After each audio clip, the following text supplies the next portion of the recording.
My name is Don Emerson. I head the Southeast Asia program in the Sharon Seah Asia Pacific Research Center at Stanford University.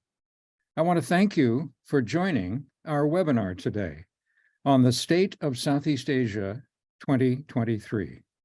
It gives me special pleasure now to introduce today's webinar entitled Beyond ASEAN, ? I emphasize the question mark, External Rivals, Internal Differences, and the State of Southeast Asia 2023. That's the title. I won't describe the topic that the title represents. Our speaker will do that. So let me introduce her. Sharon Seah, who served as the lead author of that just released survey, the State of Southeast Asia 2023. And I'll leave it to Sharon to introduce and cover the survey. Sharon Seah works at the Isis Yusof Ishak ASEAN Studies Center in Singapore, where in addition to writing and managing the annual survey, including the one that we will discuss today, she coordinates a program on climate change in Southeast Asia. Previously, she served in Singapore's Ministry of Foreign Affairs and its National Environment Agency. Her many publications include, as co-editor, books on ASEAN, Singapore, maritime law.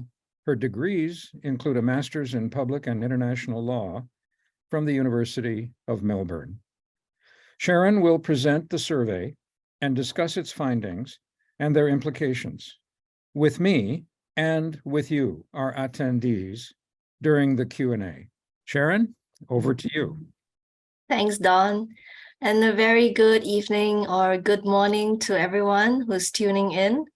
I'm tremendously privileged and honored that Don asked me to come on this webinar.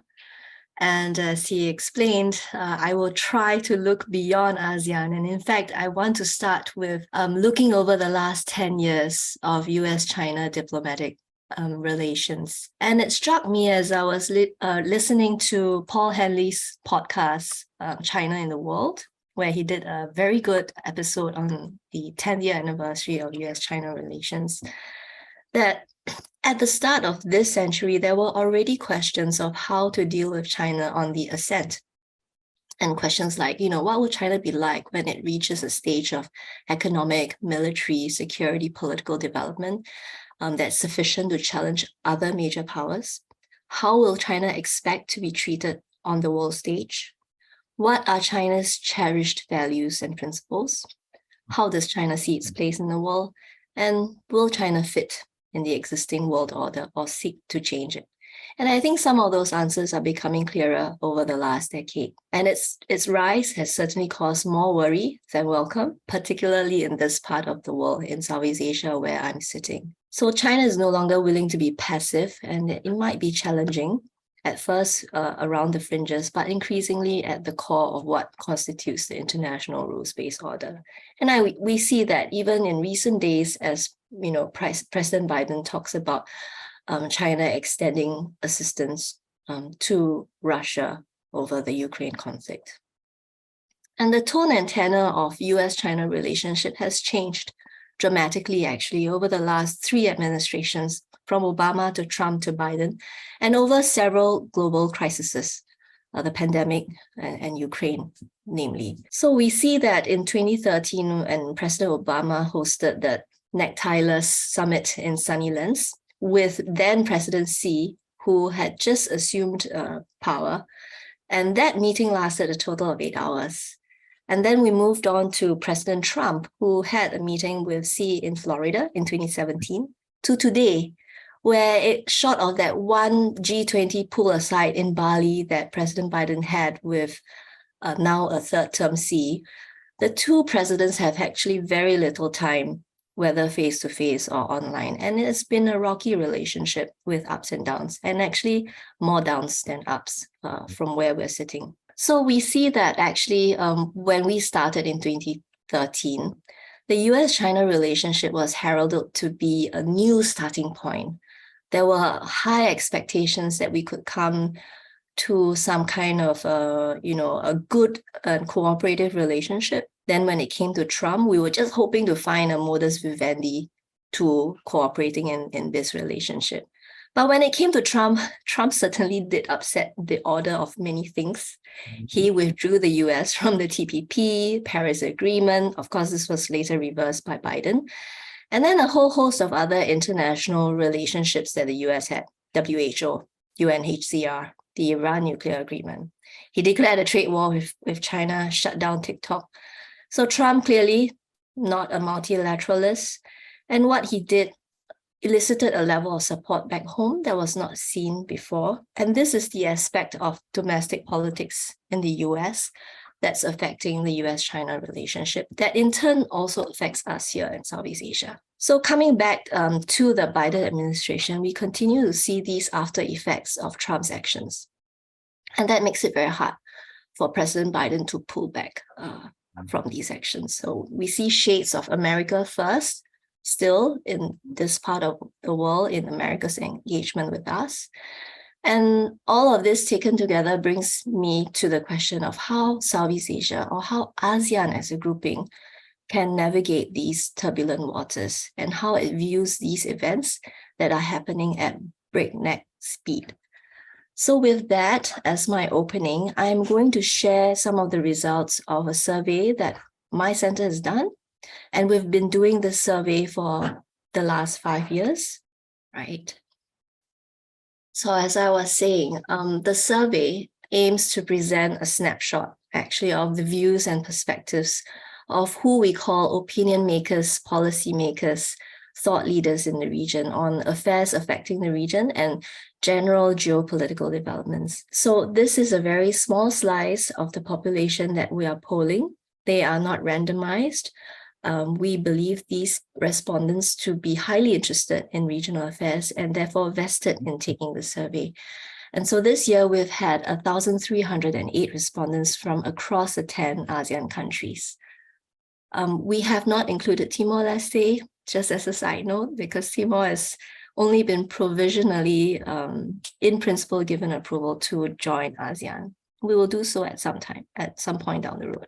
So the criteria for taking the survey is based on nationality, affiliation. We have 5 affiliation groups. They come from government, academia, business and finance sectors, the media, and the civil society in these countries. And they also have to have sufficient knowledge about current affairs. We had 54 questions this year, just because the number of events that's happened in the last year alone necessitated asking that many questions. It was conducted over a period of about 7 weeks from the middle of November to early January this year.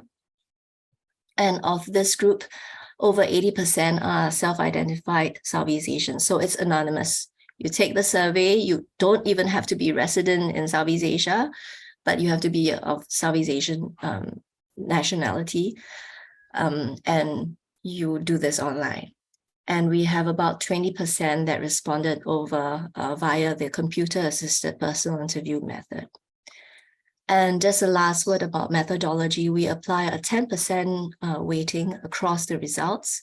So that would, as you see, some countries have more respondents than other countries in the survey, but the 10% weightage takes care of that so that we make sure that all of the views are represented equally, and it is a reflection of how ASEAN works as an organization, because regardless how big or small you are as a country, how powerful you are as an economy, everyone has the same voice, an equal voice in ASEAN. So in terms of nationality, in the breakdown, we see Singapore is leading with the highest number of respondents at 208, followed by Thailand and Vietnam. Last year, we had more Philippines respondents and Myanmar at the close second.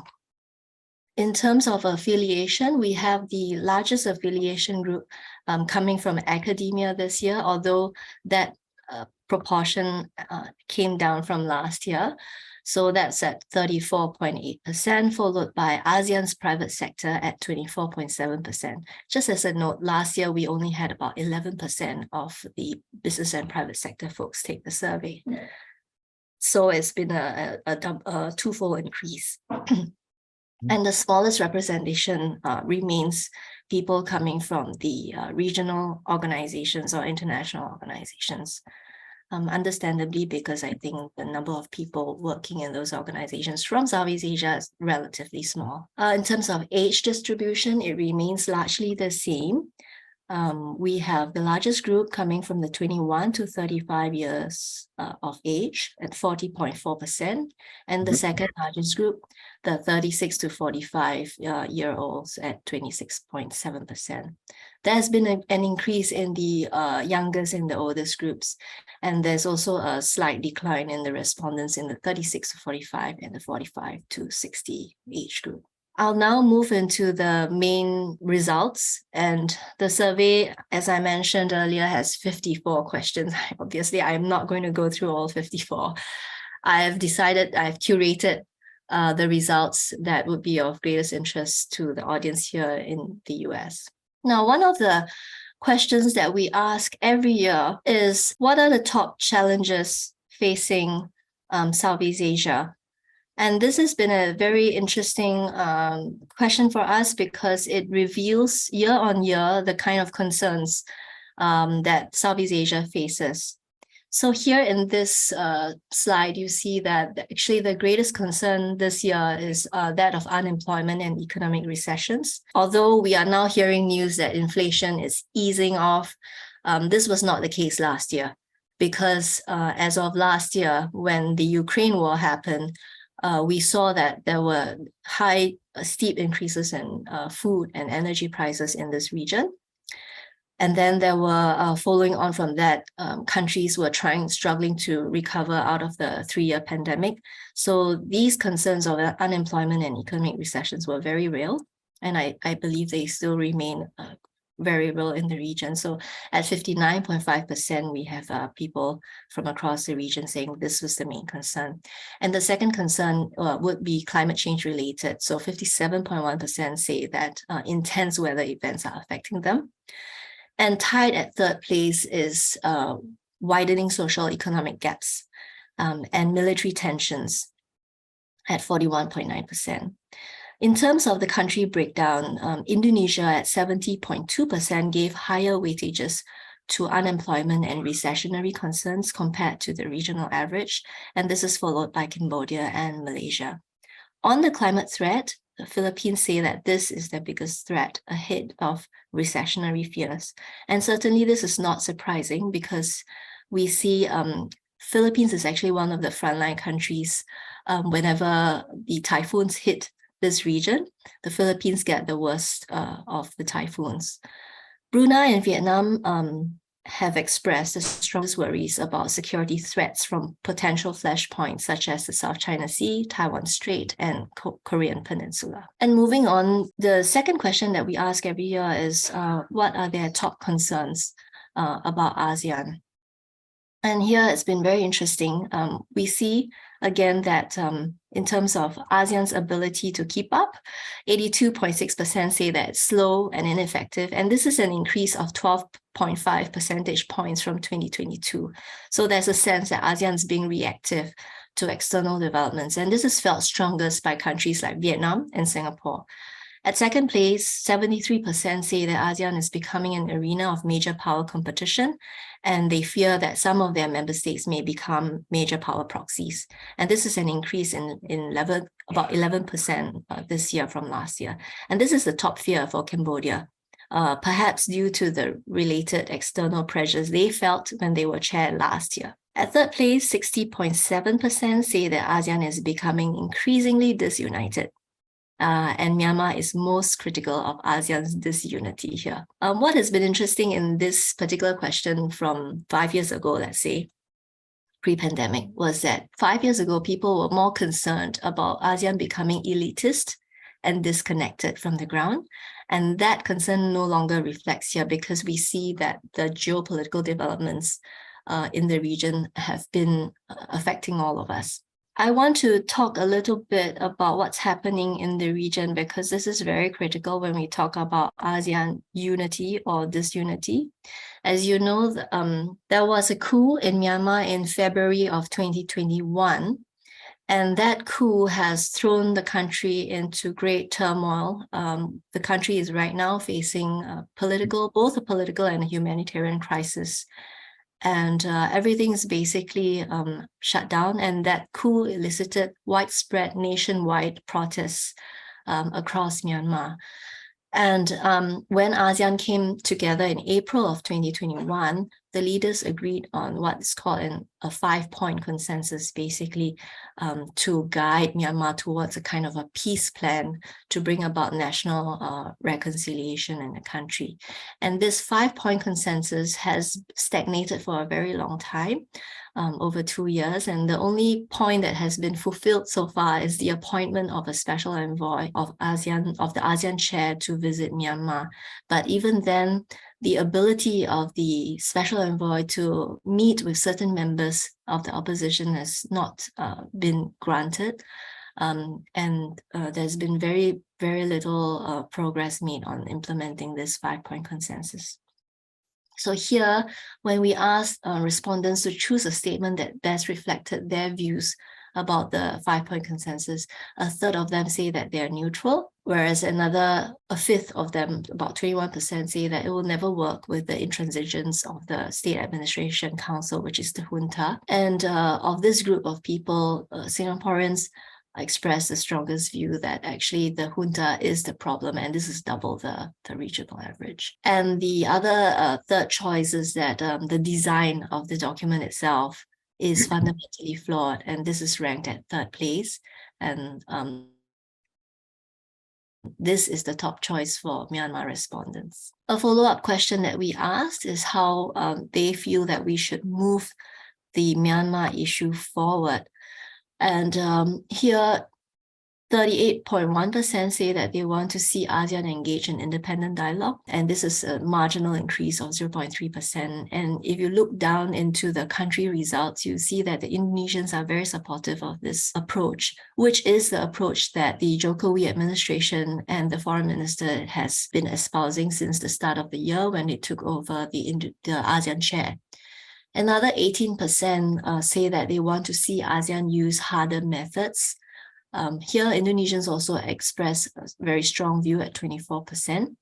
And another 15.2% chose the non-interference option, which is the traditional default ASEAN way of handling problems back home. And this is preferred by 47% of Cambodian respondents and 43% of Lao respondents. They will be most comfortable with ASEAN not interfering in Myanmar. We had to ask a question on the Taiwan Strait, and this was really following US House Speaker Nancy Pelosi's visit last year in August, which prompted a display of fireworks, if you may, by China blockading the island. And here the question is, how will the outbreak of hostilities in the Taiwan Straits affect the region? Very clearly here, 43.3% say that it will destabilize the region. Another 28.7% fear that ASEAN countries will be forced to take sides. And the third largest group are concerned that it will reduce economic cooperation with either China or Taiwan. And there's good reason for them to feel this way because the region is very interdependent and interconnected with the Chinese economy as well as with the Taiwanese economy. And in a hypothetical question where we ask what their country should do if conflict does break out over the Taiwan Strait, here we have a majority of them, 45%, say that the government should oppose the use of force via diplomatic measures. And all countries chose this as an option except for Brunei, Cambodia, and Laos. Another third want to express neutrality. And here, Brunei, Cambodia, and Laos take that as their preferred option. In terms of showing support for either China or facilitating military support for Taiwan, actually showing support for China is not an option at all for Indonesia, Philippines, or Vietnam. Whereas when it came to facilitating military support for Taiwan, 20.2% of Philippines respondents say that their country should facilitate military support. And that's not surprising because in the case of any conflict, Philippines being the nearest to Taiwan would be most adversely affected. and the Philippines is looked upon by the US and its allies to be the most reliable partner in providing support. We had, of course, to ask a question about Russia and Russia's invasion of Ukraine. And here we asked about the level of concern the respondents had towards the conflict. You would recall, perhaps if you were a regular Southeast Asian watcher, that at the start of last year, when the conflict happened on February 24th last year, the response from this region was very muted, and countries were quite unwilling to express any strong condemnation of Russia, save for Singapore, who imposed sanctions on Russia, and the rest of the countries did not.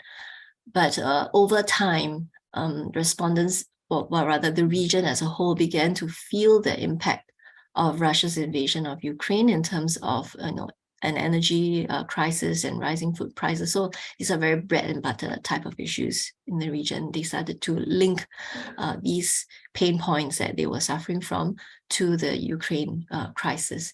And here we have about 47.9% saying that they were very, very concerned about the invasion, and another 35% saying they were somewhat concerned, and a smaller percentage at 12.3% saying they were neutral. And of course, there are pockets of people who said they're not at all concerned or not very concerned. And we had asked what's the most serious impact of Russia's invasion, as I spoke about earlier. The increase in energy and food prices were the top concerns here at 58.3%, with Indonesia and Philippines and Thailand feeling the most impact. But interestingly, for countries like Singapore and Vietnam, the erosion of trust in a rules-based order and the violation of national sovereignty holds significance for them at second place, 25.9%. So 40.9% of Singapore and 32.4% of Vietnam respondents chose this option over the increase in food and energy prices. Amongst the other options, more Bruneian respondents say that it would increase divisions within ASEAN rather than to erode the trust in a rules-based order. Also, we asked whether they approve of their government's response to Russia's invasion of Ukraine. Here we have 51.6% who say they either strongly approve or approve of their government's response. Another 31.3% say they are neutral, and 17% or so say they strongly disapprove or disapprove of it. The highest level of support for their government's response came from Cambodia. 90% of Cambodians say that they approve of their government's response. And I just want to make a side note here that Cambodia's response has been very curious. They went from refusing to condemn to eventually, towards the end of the year, when Prime Minister Hun Sen said that this was a clear violation and it's not acceptable to Cambodia. And he even had a phone call with President Zelensky, and Cambodia, as chair, facilitated the accession of Ukraine to the Southeast Asia Treaty of Amity and Cooperation. The Singapore government also enjoyed significant support from 68% of its respondents. Thai respondents, on the other hand, gave their government the lowest levels of approval at 45.2%. And Malaysia respondents tended to express the greatest neutrality at 48.4%. I'm going to move on to talk about major powers, regional influence and leadership. And here at this point, I think it's worth noting that the most important bilateral relationship in the world right now is not between Ukraine or Russia, Ukraine or China, is actually between US and China. And this is the key issue that has been preoccupying the minds of the opinion makers in this region. So in this question that we ask every year, which country or regional organization is the most influential economic power in Southeast Asia? And we see here that China has maintained top place over the last 5 years. It's the most influential power by 59.9% of respondents, although its influence declined significantly from 76% last year. This was following its strict COVID-related mobility restrictions last year. So at the point when the survey started, China was still following its zero COVID policies. But at midway, sometime in December, China made a sudden U-turn and decided to open its borders and relax all COVID restrictions. So there has been a shift. And in second place, we see that ASEAN is there, and there's been a doubling of ASEAN's economic influence from 7.6% to 15% in 2023. And that could be attributed to the fact that ASEAN was the initiator of the Regional Comprehensive Economic Partnership, RCEP, and the RCEP entered into force last year. The United States gained ground from 9.8% to 10.5%, but it fell to third placing this year. And this influence gained significant recognition from Malaysia, Myanmar, and the Philippines. When we ask what's your view of this economic power's influence on your country, we see here in this bubbles here, 64.5% express worry about China's economic influence, with Cambodia, Laos, Malaysia, Philippines, Thailand, and Vietnam expressing greater concerns about China's economic rise. The majority of the respondents welcomed the growing economic influence of ASEAN and the US. But interestingly, some countries have expressed worry about ASEAN's economic influence compared to 2022. In another question that we ask, here we divide the question between economic and political strategic power. So which country or regional organization has the most influential political and strategic power here in this region? At top place, not surprisingly, it's still China at 41.5%, followed by the US at 31.9%, and then ASEAN at third place. But the perception of Chinese influence declined significantly from nearly 55% to 41% in 2023.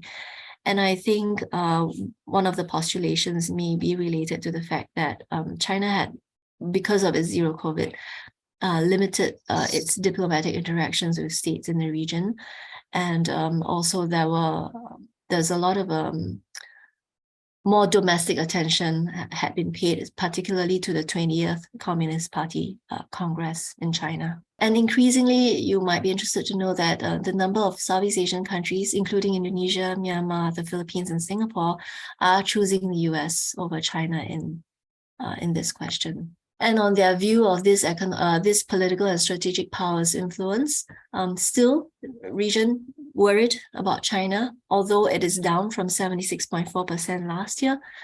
Brunei and Cambodia, interestingly, has shown the greatest acceptance of China's political strategic influence. And similar to past trends, respondents welcomed ASEAN and the US's growing influence, but they are increasingly a little cautious about ASEAN and US's influence in their countries. In this question where we talk about global free trade, it's interesting because the confidence in ASEAN's leadership in global free trade has actually soared from 15% to about 23% this year. And there's significant increase in support from Indonesia, Laos, Malaysia, and Singapore. And again, the possible reason for this increase could be the fact that the region's beginning to feel the positive benefits and effects coming from the RCEP. And in second place, we have the US, followed by the EU, US at 21.9%, the EU at 17.6%. China came in at fourth place. So in fact, the US was top place last year, and it saw a drop in ranking. And the US's loss of confidence came from Indonesia, Malaysia, Singapore, and Thailand, even though the US launched a Indo-Pacific economic framework for prosperity, which includes these 4 countries. And here in this question on providing leadership to maintain the rules-based order and in upholding international law, the US is top place at 27.1%, followed by the EU, ASEAN, Japan, and UK. China is at 6th place. So although there's been a decline for the US from 36.6%, it still remained its top place. The EU, interestingly, climbed up from 16% to about 23%, whereas ASEAN declined. China's rating fell significantly, actually, from 13.6% last year to about 5.3%. And that biggest drop of confidence came from Cambodia, from 65% to 2.2% in 2023. Well, I'm sure many of you have heard of the Quadrilateral Security Dialogue, the Quad, that comprises of 4 countries, US, Japan, India, and Australia. And we asked the question about the Quad, whether the strengthening of the Quad is positive or reassuring for Southeast Asia. And majority of respondents, over 50%, agree or strongly agree that the strengthening of this minilateral grouping will be constructive for the region. Now, this is very surprising. Why? Because when the Quad first started, it did not receive a warm reception from the region. There were a lot of worries that the Quad would displace certain multilateral processes within the region. But now with 50% supporting this, and it's supported by Brunei, Indonesia, Myanmar, Philippines, Singapore, and Thailand, it's shown that the Quad has really turned its corner here in the region. And only 12.2% disagree or strongly disagree. And this is a slight decrease from last year. And the number of neutral respondents has increased. Okay, what do they see as the impacts or the from cooperating with the Quad? The biggest group here at 37.8% say that the Quad would actually be complementary to ASEAN's efforts. If you've been following the narrative on the Quad, I think as of 2020 or 2021, the fear was still that the Quad would displace ASEAN, create disunity within ASEAN, or take away this idea of centrality from ASEAN. But now we see that 37.8% actually feel that it will be complementary to ASEAN's efforts, with the majority coming from Indonesia and Vietnam. Another 31% expressed positivity that the region will benefit from the cooperation with the Quad, and this is a top choice for Laos. For those that are less optimistic, 13.9% say that it will still threaten ASEAN centrality and compete with ASEAN-led mechanisms such as the ASEAN Regional Forum, the East Asia Summit, or the ASEAN Defense Ministers Meeting. Over 10% say that the Quad will force their countries to choose sides. Another 6.8% fear that the Quad will provoke China. Now, why has there been this greater sense of positivity towards the Quad? It might be because the Quad had turned from just purely a security-related grouping to one that was promising public goods to the region. And here we see that the Quad has actually been promising cooperation in vaccine partnerships, in climate change, in health security, and so on. So these are the public goods that's very welcomed in this region. I'm not entirely sure if you follow the Global Security Initiative that was announced. So China has actually come up with this concept of a global security initiative, the idea that security belongs to everyone, and security has to be durable and peaceful. And here we ask whether respondents were confident that the GSI will benefit the region, and over 44% expressed little or no confidence that China's GSI will benefit the region. Actually, about 3 or 4 days ago, China released a concept paper on the GSI. I've only had a very cursory look because time did not permit me to do a deeper analysis of the GSI. And it does look like China has really consolidated all its ideas on one paper, and I encourage you to take a look at it and give your own analysis. Only 27.4% of the region feel confident, with these views being more pronounced amongst respondents from Brunei and Cambodia. On the reasons why the GSI will or will not benefit the region, those in the positive camp say that the GSI will complement other regional security initiatives. Another 30% say that it will promote a balance of power in the region. And 23% say that its principles are positive and reassuring to them. Of those who say that it will not benefit the region, the top concern is really on the potential increase in tensions between the US and China. And this is followed closely by the concern that it will force countries to take sides. And the third ranked reason is that it will disrupt the international rules-based order. Okay, so moving on to US-China rivalry and the impact on Southeast Asia. We ask this question every year, actually, about ASEAN being caught in the crossfire between Beijing and Washington, and how should ASEAN respond? And 45% say that they continue to favor a proactive approach of enhancing ASEAN's own resilience and uniting to fend off pressures from the two sides. The preference for not choosing sides actually is increased from 26% to 30.5%, and the option to seek out third parties to broaden ASEAN's strategic space and options increased to 18.1% from 16.2%. And the option of ASEAN choosing sides, because neutrality is no longer practical, remains the least popular option at 6%. And this is a decrease from 11.1%. We forced a binary choice question on our respondents every year. And here in this question, we asked them to choose between the US and China. You'll see that the US continues to enjoy popular support. You've increased from 57% last year to 61.1%. And your biggest supporters come from the Philippines, Vietnam, and Cambodia, whereas the greatest support for China came from Brunei, Malaysia, and Indonesia. And China dropped from 43% to 38.9% this year. In asking who they should seek out in terms of third parties to hedge against these uncertainties, the front runners for the region remain the EU at 42.9%, and Japan at 26.6%. So the EU is the top choice for all regional countries except for Myanmar. And Cambodia, interestingly, their support for the EU increased from 48.1% to 79.9%. What's really interesting in this question this year was that Australia was displaced from third place by India. And there's been significant increase for in support for India. It moved from sixth place last year at 5.1% to third place this year at 11.3%. And the confidence in India increased across all ASEAN countries except for Cambodia. What might account for this increase? I think that India has been very strategic in its diplomatic moves. In the beginning, because of India's own close relations with Russia, it refused to condemn the Russian invasion.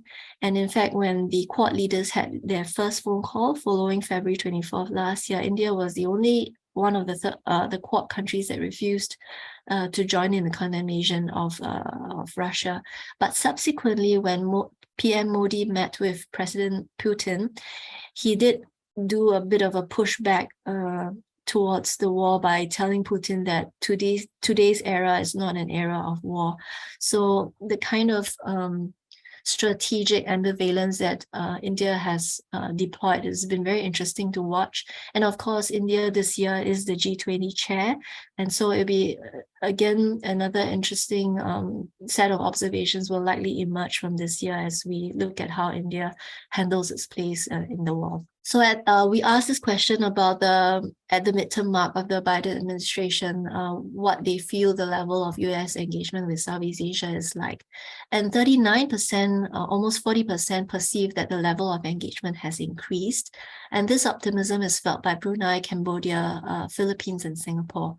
And I think a large part of this sense of increased engagement has to do with the Biden administration's sustained momentum in, making visits to the region, in ensuring that, they have regular meetings with ASEAN. It's particularly important to ASEAN that the US president attends its summits.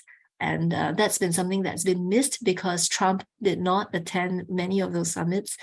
So to see Biden in this region was really very welcoming. And 34.9% feel that actually the level of engagement has remained unchanged. There's a slight increase in respondents who are less optimistic, being Cambodia and Laos. We asked how confident they are that the US would be a strategic partner and a provider of regional security. And here, 47.2% say that they're confident or very confident. And this is an increase from 42.6% last year.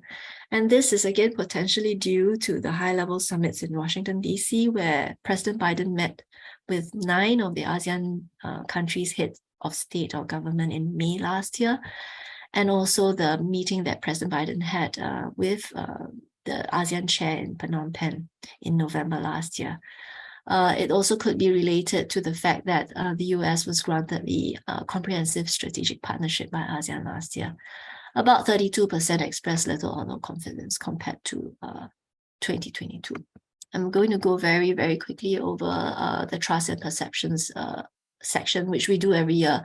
And we poll perceptions of trust of 5 countries. So the 2 majors being US and China, and the 3 middles being the EU, Japan, and India. And here all 5 countries experience an increase in trust perceptions. And interestingly, China, US, and India saw their distrust ratings drop. And India improved the by far best student in class, recorded the most impressive improvement in trust ratings from 16.6% to 25.7%. Okay, of the 5, Japan remains the most trusted partner at 54.5%, but this is a slim margin over the second place, which is the US at 54.2%, and the EU remains at third place at 51%. Why Japan? Japan is recognized as a responsible stakeholder in maintaining international law, and it's remained the most trusted major power. In second place, we have the US. Again, also the reasons expressed is that the US can be counted on to do the right thing. And for the EU, it has a good track record in terms of human rights and climate change, so it's viewed quite favorably. In terms of distrust, actually, China's distrust ratings decreased despite the concerns of its economic and military clout. And the distrust towards India also dropped. And this has been very interesting because actually India has been one of the laggards in this section of trust. And so it starts from a very low base, and to see its improvement has been interesting because I think there's a sense that India is really coming up strategically and deploying its resources. The EU has the 3rd highest distrust ratings, and this increased from 26% to 29% in 2023. I've reached the end, and I'm very happy to take any questions that you have. I have to add that, there are other parts of the survey that touches on the Indo-Pacific Economic Framework. For example, you might be interested in checking that out. We also polled about Timor-Leste's admission into ASEAN. And with regard to China, we did ask our respondents how they felt going forward relations with China would be like. So I'll stop here, Don. Thank you very much. That was extraordinary, absolutely extraordinary, fascinating. Okay, I'm going to just have a dialogue with you, if I could, briefly, before we open it for questions. I'm tempted to ask questions like, what findings surprised you the most and why, right? I'm not sure how constructive that would be, depending upon what surprised you or didn't. A much broader question would be this. Let's say I'm ASEAN, I am the organization, and I'm committed to the notion of strategic autonomy, that ASEAN has a role to play across the board, not just economics, politics, security, you name it, that ASEAN is the key to a successful future for Southeast Asia. Now, if I read your findings, how should I conclude? On the one hand, there is increasing, I think, I don't quite know how to put this, willingness to work with outsiders. I mean, Japan is just one example. India, not a new, of course, but new in the sense that India, which, provided so much historically, culturally to Southeast Asia way back when, right, long before colonialism even began, has nevertheless, over the last century, it seems to me, or at least the last 50 years or so, not really been a part of the field of play, the field of interest that Southeast Asia has, but rather separate, so that the distinction between South Asia and Southeast Asia has been maintained, perhaps more than it should have been, given the common interests on both sides for cooperation. Maybe that's beginning to change. But I guess what I'm saying is that there's a lot of talk about minilateral diplomacy. Your comment about the Quad is fascinating because, the early bet would have been wrong. The early bet was that the Quad, will be rejected because it's another effort by the Americans, to build some kind of coalition against China. But I think the decision that the Quad made not to behave in that way by emphasizing security from the beginning really led many Southeast Asians to change their views of the Quad. And I think that shows up in your evidence. But that would be another example, I think, of AUKUS, which is perhaps more closely focused on the security aspect. There are a proliferation of these arrangements, which are not ASEAN. Either they don't include any ASEAN country at all, or they include some but not others. So is minilateralism a risk for ASEAN based on the findings of your report? Is that too broad a question? No, I think that there are two camps of thought. One, the more conservative camp would say that ASEAN risks being displaced by the minilateral groupings. And then there is another camp that says, if it's going to happen anyway, why don't we just join the party, right? Be part of, have a Quad / ASEAN grouping instead of having a Quad plus, because in the beginning when the Quad started, there were also these discussions about whether there were certain ASEAN member states that might be attracted to join the Quad. But then clearly then no one wanted to step out of line with ASEAN, and no one was willing to be the outlier and join the Quad. And at that point, the Quad's mission was very security related, and that made countries in this region a little bit uncomfortable, because the narrative then was to contain China, to do things that would, push back with China, and no one wanted to provoke China in that way. And you see that in one of the options that people chose. So I do think that there's no reason to be pessimistic about the Quad. There are creative ways in which ASEAN can work with the Quad informally. And I did note that in the summit statement that came out of Washington last year in May, there was reference made to the Quad. So it shows a certain softening in the stance towards the Quad. And being very pragmatic Southeast Asians, right? I think the leaders here are like, yeah, sure, if there's going to be public goods, why not share the joy? Yeah, right, exactly. Perhaps a related question, if I could ask, goes back to many conversations that I have had over the years with some of your colleagues, using that term broadly, in Singapore. One of whom is Bilahari Kosika. Yeah, you're my ex-boss. really, yeah, that's right. Of course, foreign ministry. Absolutely, yeah. Yeah. I'm tempted to ask you whether he ever actually threw things, right? Like, pick up a book and throw it. But I won't do that, although I've already made a mistake by even mentioning it. Well, I find him an absolutely fascinating individual. I really enjoy interacting with him.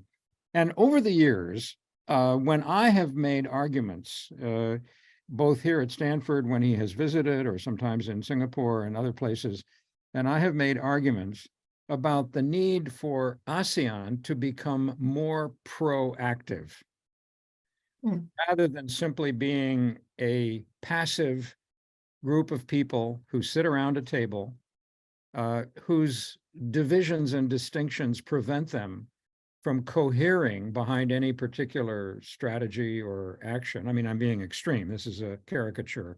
I'm exaggerating. Why can't ASEAN, do something? And given all the problems in the world, including the ones that have cropped up in recent years and are continuing, there certainly are opportunities for ASEAN to make a difference in policy terms, right? And Bilahari would always say, Don, no, you're wrong. You're wrong. You misunderstand. ASEAN is a cow. It's not a horse. And you've heard this before, I'm sure. It's not a horse, right? It's a cow. You milk it, you get benefits from it. That's it, right? But the horse, obviously, you can ride the horse somewhere. You can actually, go from here to there. That's proactivity, right? And I wonder, is there anything in the survey compared with previous surveys, because you have the advantage of the longitudinal sense of changes in opinion, that would lead you to conclude that Bilahari may not be wrong, but he's increasingly less right. That is, that there are among these individuals who are, after all, the people who contributed to this, the respondents, that is to say, they matter. They care about foreign policy. Presumably, they have more influence than someone who doesn't care about foreign policy. Is there any evidence in the survey to suggest that ASEAN is becoming a little bit more like a horse? No. Sorry. Well, I'm sorry for the long. Okay, I mean, let me qualify that. It's not meant to save the world. ASEAN can hardly even save itself. Look at what's happening in Myanmar. Right. But I think when ASEAN is weak, it is when ASEAN is weak that ASEAN is strong. Does that sound funny? Because when ASEAN is weak, then the major powers come around and they decide to play. And ASEAN's the beauty about ASEAN is that because it is weak, it threatens no one. And therefore, it offers a convening platform for the major powers to come together, to discuss issues, to make plans. What I do see from the survey is the countries that traditionally would rather not, would choose the non-interference option, would choose to not use ASEAN in a way that would fulfill their foreign policy objectives, will always remain in that group. But increasingly, I do see a group of countries that are willing to exercise ASEAN's agency, and a kind of regional agency, a kind of accommodating of regional interests into their national interests. And I'm hoping that, of course, over time, the exercise of an agency grows stronger. I think we have to be also realistic that ASEAN moves at at the lowest common denominator. So some of this change is going to happen perhaps only incrementally.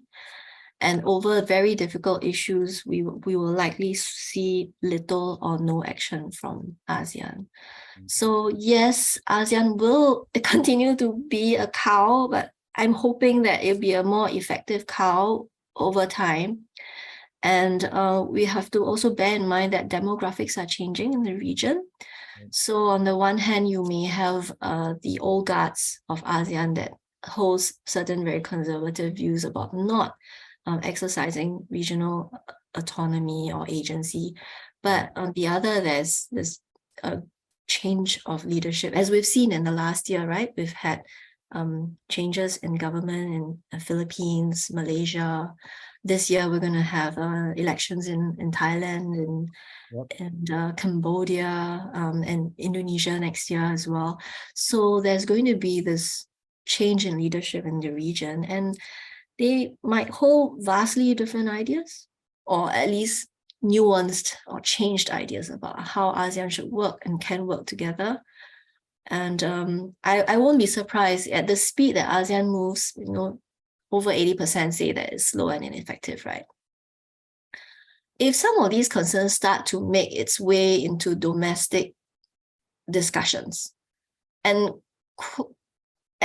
some of it will definitely make its way into domestic discussions, then I think the leaders will feel more compelled to try to move ASEAN a little faster, to try to seek creative ways in decision making that would enable the grouping to move a little faster. So for instance, in the economic sphere, ASEAN came up with this very creative way of ASEAN minus X, right. Where those who are willing and available and interested could continue to work on a particular economic initiative. And those who are not yet ready could sit at the sides and come back to the fold when they're ready. Could that be something that can be applied to some tricky political issues? For instance, South China Sea. Could there be a core set of countries that might think through the kind of principles that they want to employ in a certain situation or in a certain issue, and then the other countries join when they are available? Now, of course, when you talk about it in that way, then people say, oh, that you're referring to that as like a kind of a minilateral grouping within a multilateral grouping like ASEAN. I don't want to think about it in that way. I think the word minilateral may have gotten some bad rep in recent years. I want to think about it in terms of upping ASEAN's institutional capacity to respond quickly to crises that unfold. And this could be one way, rather than to have ASEAN always moving at the lowest common denominator. Yeah. Yeah, no, I think that's very thoughtful, very, very well taken, I must say. There's also the possibility that the source of proactivity could actually come from leadership. The role of the chair of ASEAN, of course, is limited in many respects, especially so long as ASEAN plays primarily a convening role. You know, I mean, there's a hotel, it's called ASEAN, let's all go meet in the hotel, which is great. You know, the food's nice and we get along with each other and so forth. But, you know, the hotel, again, it's like the cow, right? If it were possible, for example, Jokowi is, of course, now the head of ASEAN. And I was struck by the trip that he chose to make all the way to Europe. And this is for someone whose primary, as I understand it, whose primary goal is economic development, economic growth, infrastructure, right? Here's a guy who was a salesman. I mean, that's not quite the case, but he was in the furniture industry. And so he was worried about how am I going to get this great big, chest of drawers from Solo, let's say, in Central Java, all the way to Aceh, right? Infrastructure, roads, railroads, right? That was his orientation and development. And he really stayed away from the kind of ASEAN leadership role that I think some of the other countries in ASEAN might have expected from Indonesia simply because of its size. If there is to be a leader of ASEAN, then I suppose one logical possibility is that it would be an Indonesian. But it doesn't seem to be the case. He's got a lot of other preoccupations, elections and so forth coming up.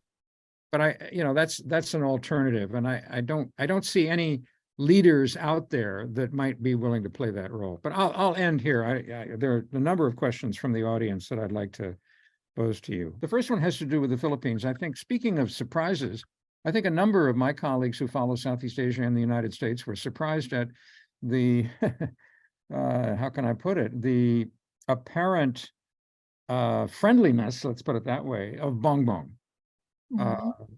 Marcos in the Philippines, given the background that we have with Duterte and so forth, right? Difficult relations between Manila and Washington. And so there's a question here from Alex Cruz, who says he's interested in the growing cooperation between the US and Philippines, given their colonial history, of course, reference to American colonialism, as well as the implications of the current sitting president of the Philippines coming from the Marcos family. How does this impact US foreign policy? And does it account for the historically complex relationship that the US has had with the Marcos family? Now, of course, this is about US policy, not so much Philippine policy, but do you have any thoughts on that? I have to say, I'm not an expert on the Philippines domestic politics or Philippines foreign policy.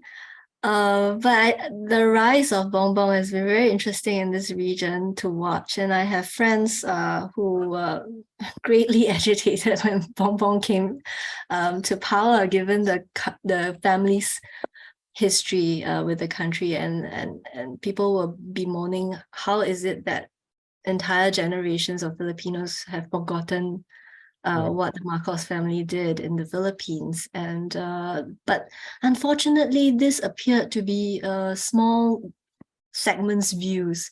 The large majority of the Filipinos who voted for Bongbong didn't seem to mind at all his family background, what his family has done. And he's come on the scene quite as a refreshing change, I would say.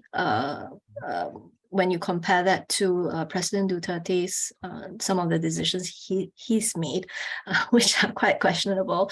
But I think Bongbong Marcos might have some other surprises up his sleeves. And I do think that you can, look forward to closer cooperation between the US and the Philippines from now.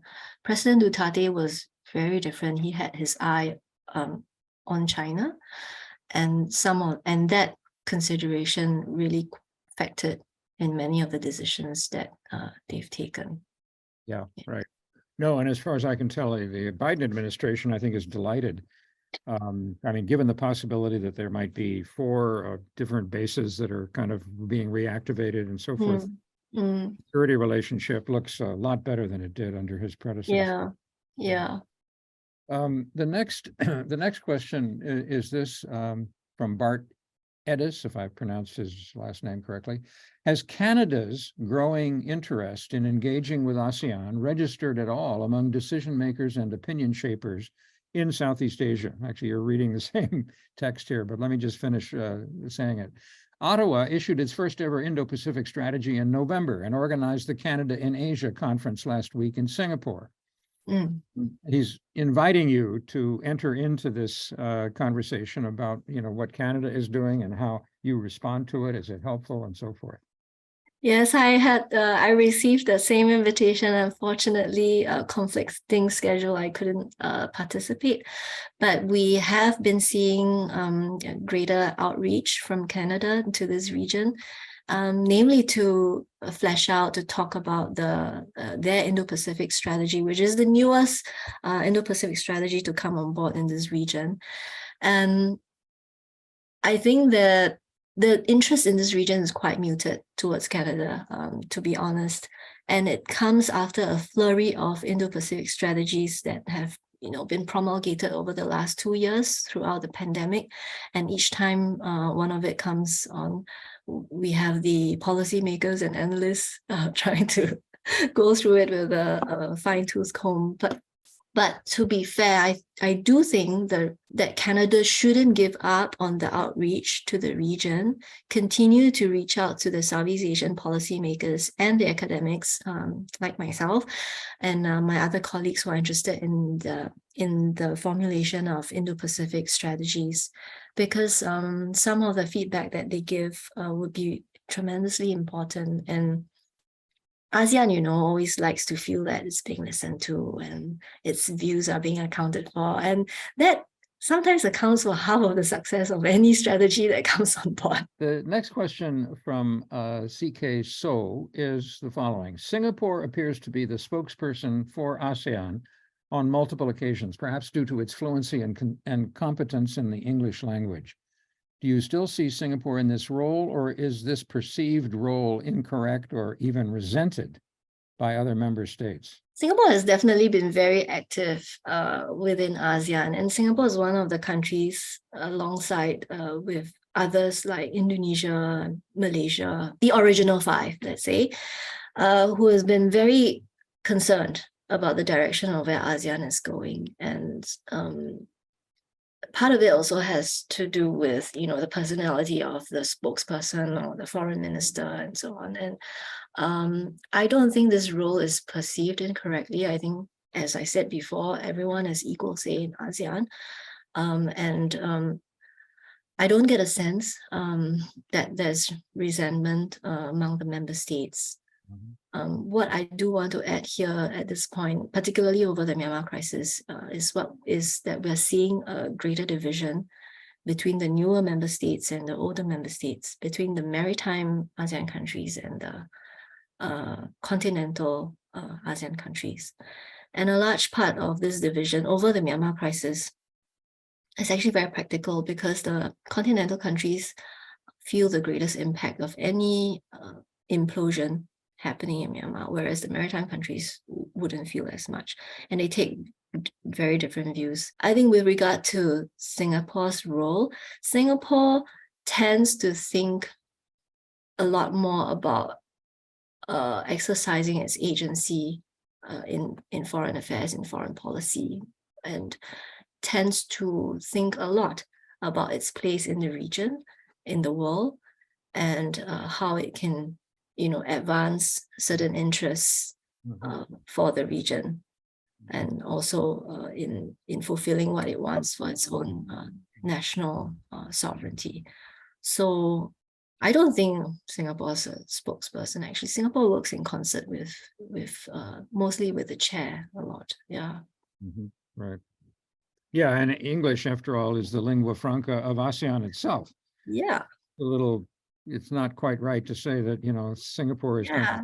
Singapore doesn't own it. I mean, we use it as our working language, but we don't own it. I mean, it may be Singlish rather than English, but still. Okay, Yeah. I have a question of my own, if I could ask you.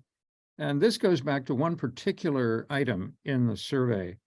The item that asked for opinions on the invasion of Ukraine, the Russian invasion of Ukraine.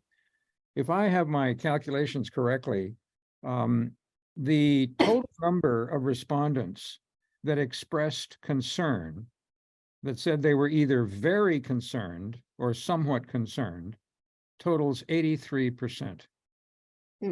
That's a huge amount, it seems to me.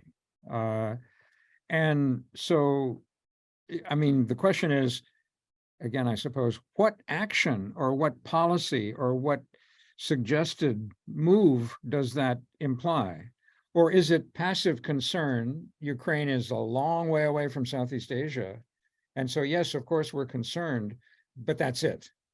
And to make the argument, which actually you mentioned the maritime versus the subcontinental.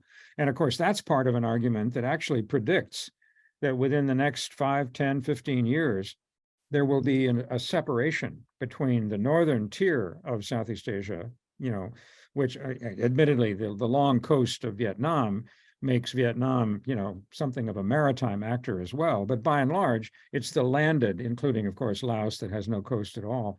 The landed countries, Cambodia, Laos, you know, Myanmar, I guess with Thailand somewhere, sort of the link in between the landed north and the maritime south. But the argument here is that the landed north will increasingly become part of a larger, greater, quote unquote, China, at least economically, maybe not politically. Maybe Laos will not become a province of China, but in effect, it will be part of a sphere of influence that, you know, stops, you know, somewhere in the Kra Peninsula, or maybe a little lower, and leaves the maritime part of the region to develop its own identity. Now, this is not to say that ASEAN is going to split. And of course, these are, you know, this is fantasy. I'm talking about long-term projections, which may or may not happen. But the reason I mention that is not because I'm interested in offering you evidence in favor of that thesis, but the opposite. Because what I find interesting about this 83% finding is that, oddly enough, not just Singapore has an expressed sort of desire, need, priority on the larger question of the rules, the order, right? The global order. So does Vietnam. And obviously they come from different parts of this distinction I'm making between the landed and the maritime. Although, of course, admittedly, Vietnam has a long coast. And in other respects, Singapore and Vietnam are very unlikely in terms of, you know, their politics, for example, and so forth. I mean, there's a lot of differences between the two. And I'm wondering here, even though the major concern in Southeast Asia with regard to Ukraine is the damages it has done in matters like energy, the cost of food, those are quite understandable. But is it possible that there will be in Southeast Asia, and maybe including Vietnam, certainly I think in Singapore, I think there's no question about that, that there will be a kind of sense that we in Southeast Asia have to not just look at the rest of the world as something happening afar, even if it does damage important things like our ability to afford dinner, I mean, you know, or health issues and so forth in terms of the global pandemic. But nevertheless, we really should be interested in an order which right now is up for grabs. You know, the 20th century Cold War is over, long since over. And what may happen next, who knows? But we, that is to say, Southeast Asian countries that really are interested in the rules of the road, and presumably rules that are not dominated either by the United States on the one hand or China on the other, let alone Russia, that there will be a kind of developing consensus, both in parts of the north of Southeast Asia, but also in the maritime south, that this is a responsibility that we have. I mean, after all, hundreds and hundreds of millions of people, I mean, we have to be taken seriously, and we should have a serious role to play in global arrangements. ASEAN wants a middle road. If there's anything that ASEAN wants more, it's a middle road. And one of the arguments that we've been making over the last year, right, is that the invasion of Ukraine is a violation of national sovereignty. And this is a principle that we all hold dear as members of the UN. It's enshrined in the UN Charter. And this same principle is enshrined also in the ASEAN Charter. And so therefore, treating what's happening in Europe as something that's an entire continent away and something that doesn't affect you should not hold any weight, because what happens to one country today could embolden other bigger powers to do the same to the smaller countries in the region. And that argument has very, very slowly been making traction in the region, because in the beginning, when the Ukraine conflict happened, many countries in the region took a kind of an attitude that this is not my business. This is Europe's business. And this is something that Europe's got to go resolve it. And also there were these running narratives within the region about the fact that NATO was to blame for what's happened in Ukraine. And that narrative about NATO being the culprit actually gained widespread traction in the region, in Singapore, Indonesia, Thailand, and Philippines, and it was proliferating everywhere, on social media, WeChat, on WhatsApp groups, Telegram, and even in the popular media. And it was really hard for countries to get away from that and to try to move that conversation back to protecting the rules-based order, Right. to the fact that if you fail to do anything today, as the world did actually for Crimea and Georgia, I mean, no one voiced anything at that point in the UN.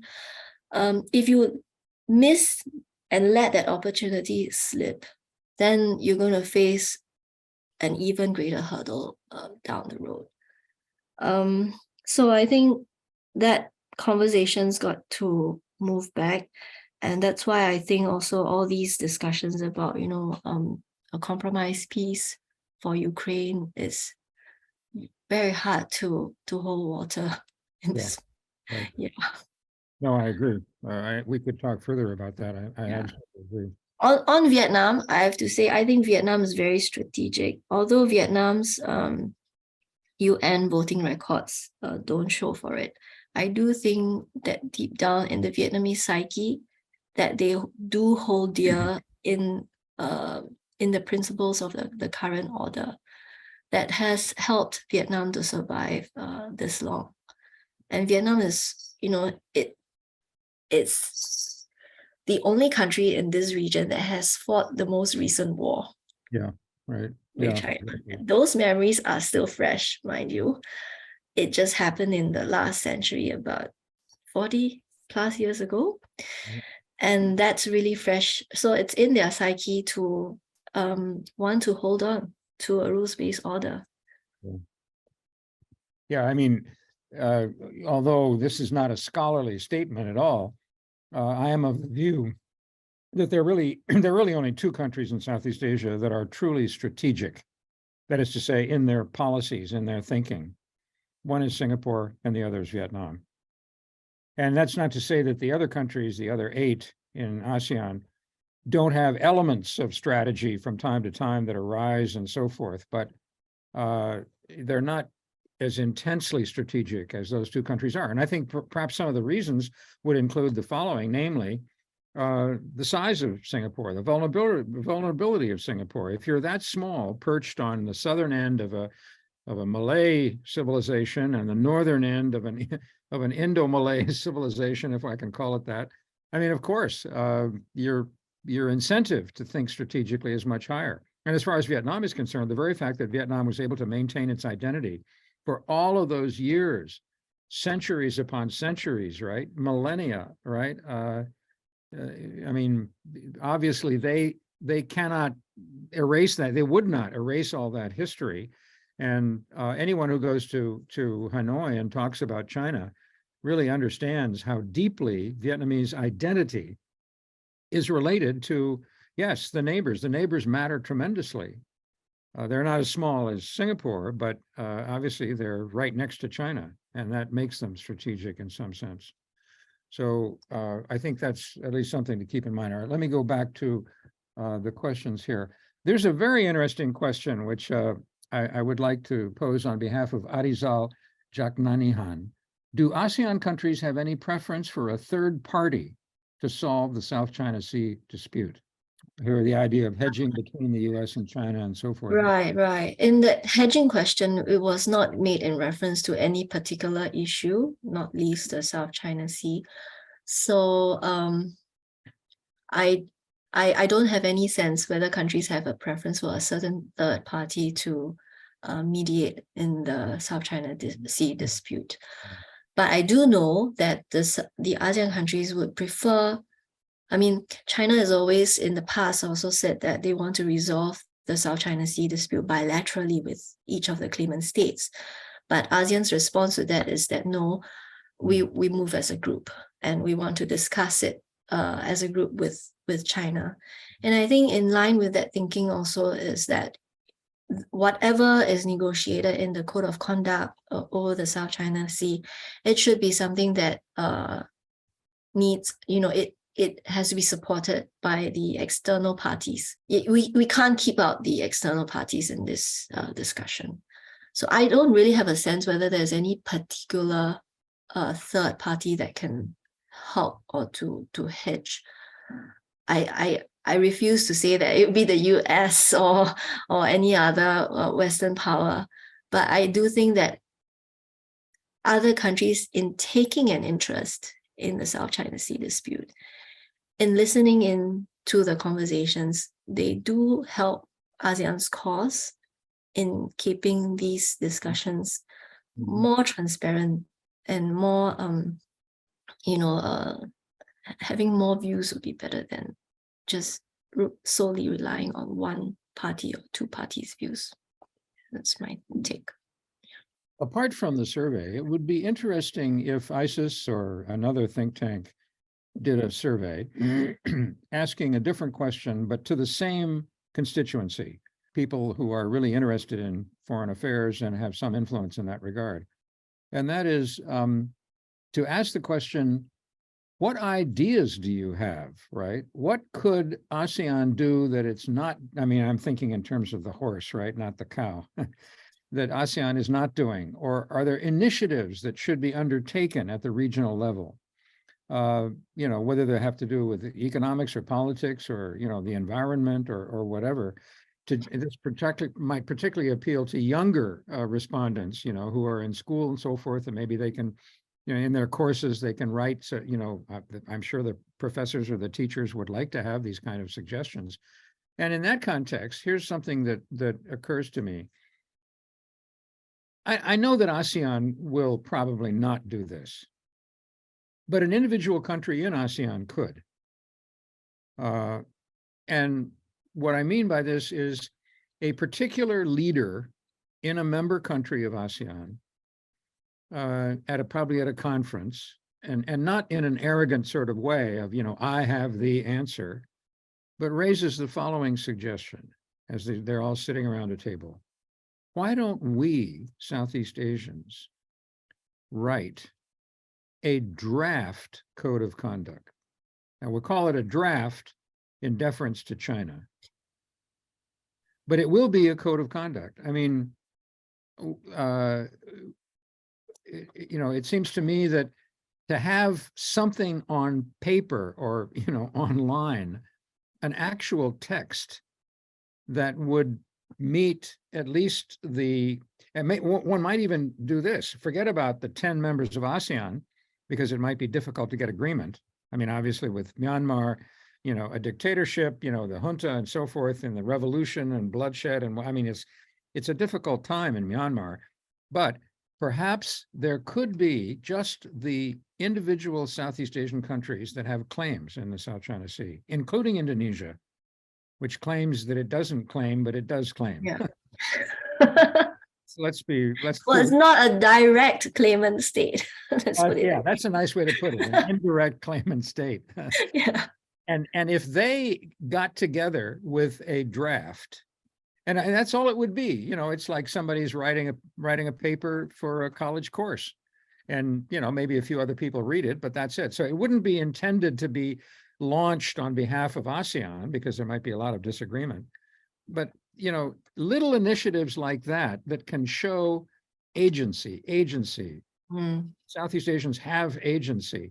The problem with Don't Make Us Choose is that it's a double negative. It's very negative. We don't want to choose you. We don't want to choose you. Well, what are you going to do? Choose nothing? I mean, how about choosing yourself and choosing your own future and having some ideas, right, that would serve that future? Maybe I'm being romantic. I don't know. What do you think? Well, Don, I think we're past that on the COC. I do think that there is a draft and it's heavily password protected. No one's seen a copy of that draft.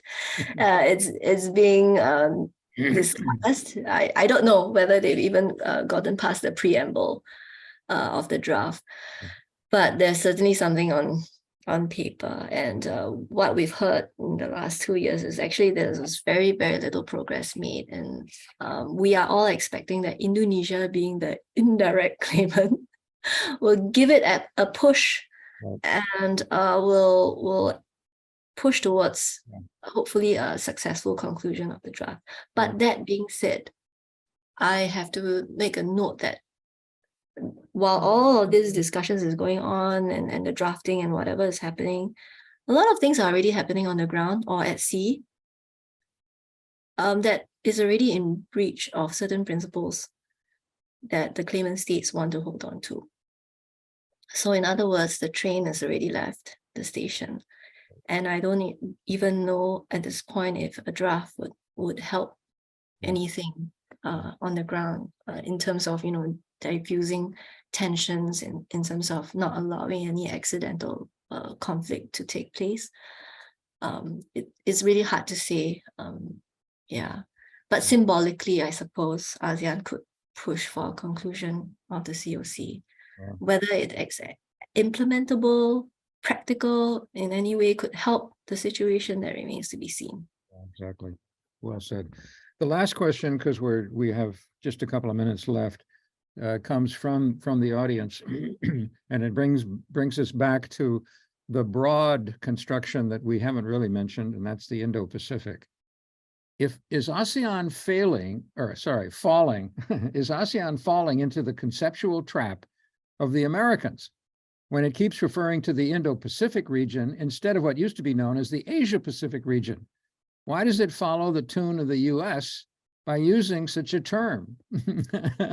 So, how do you describe that? I think that's a great question. It's a great question. Yeah, I have to qualify that it's only the academics who are actively using this term Indo-Pacific, because we have to formulate and write papers about it. I have noticed that the leaders in the region don't use the term Indo-Pacific.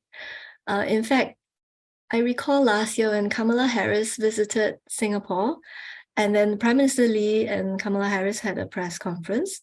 For every term for every Indo-Pacific that Kamala Harris referenced in her speech, Prime Minister Lee used the term Asia-Pacific.